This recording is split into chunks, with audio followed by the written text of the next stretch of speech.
The emergence of Europe in the early Middle Ages. Now we're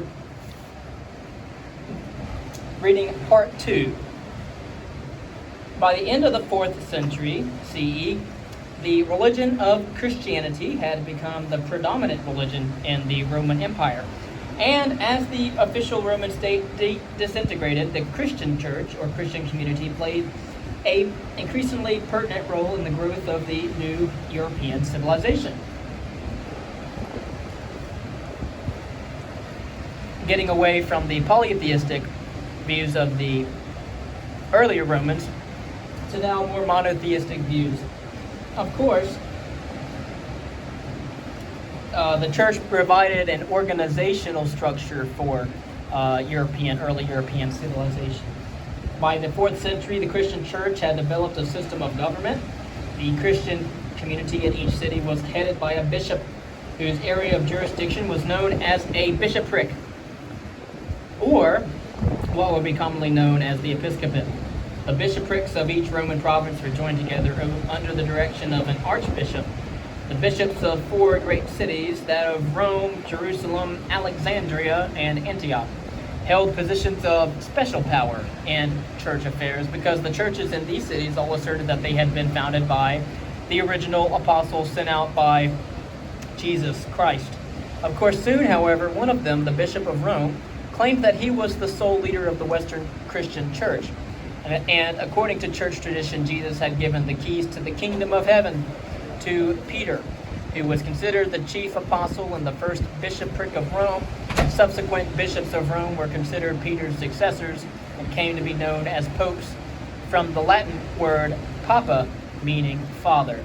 By the 6th century CE, respectively, the people and the popes had been successful in extending papal authority over the Christian church in the West and converting the pagan peoples of the Germanic Europe, and their primary instrument of conversion was the monastic movement.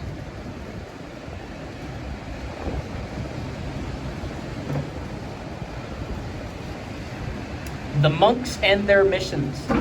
A monk, in Latin, monachus, meaning one who lives alone, was a man who sought to live a life of divorcement from the world, cut off from ordinary human society and culture, in order to pursue an ideal of total dedication to God. And as the monastic ideal spread, a new form of monasticism based on living together in a community soon became the dominant form. You might know Saint Benedict, or the rule of Saint Benedict. Benedict existed from 480 to around 543. He founded a monastic house for which he wrote a set of rules, established the basic form of monastic life in the Western Christian Church, and I just mentioned the rule of Saint Benedict. Then we'll have, again, in the history of the Christian Church, early Christian Church, we'll have what the Franciscans and Dominicans as part of the monastic communities and displaying the essence of monasticism. Benedict's rules divided each day into a series of activities with primary emphasis on prayer and manual labor.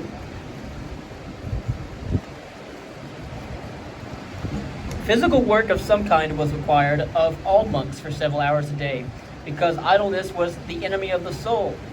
At the very heart of community practice was prayer, the proper work of God. Although this included private meditation and reading, all monks gathered together 7 times during the day for common prayer and chanting of psalms or songs. The Benedictine life was a communal one.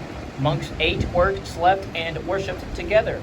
Each Benedictine monastery was strictly ruled by an abbot or father of the monastery, who had complete authority over his fellow monks. Unquestioning obedience to the will of the abbot was expected of every monk. Each Benedictine monastery held lands that enabled it to be a self-sustaining community, isolated from and independent of the world surrounding it. Again, these communities were quite cultish. Within the monastery, however, monks were to fulfill their vow of poverty. Quote, "Let all things be common to all, as it is written, lest anyone should say that anything is his own," end quote. Only men could be monks, but women, called nuns, also began to withdraw from the world in order to dedicate themselves to God. And so monasticism played an indispensable role in early medieval civilization. Monks became the new heroes of Christian civilization, and their dedication to God became the highest ideal of Christian life. So entered the Dark Ages. They were the social workers of their communities. Monks provided schools for the young, however, hospitality for travelers, and hospitals for the sick. The first time that a hospital was erected was by the Christians. Monasticism played an indispensable role in early medieval civilization. And so, monks also copied Latin works and passed on the legacy of the ancient world to the new European civilization.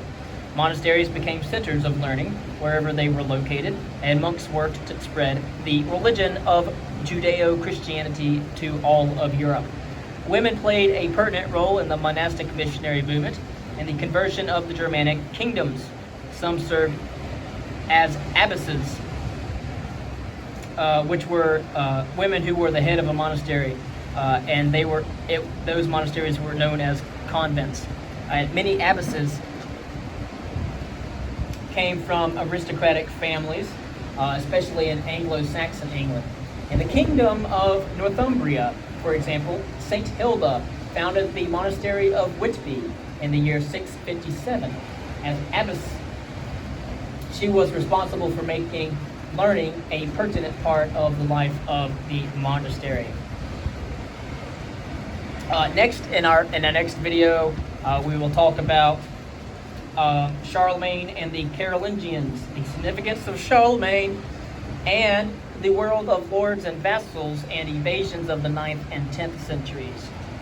We'll also talk about the achievements of Charlemagne and the development of fief holding, as well as the manorial system, and that'll end our third part of the emergence of Europe in the early Middle Ages.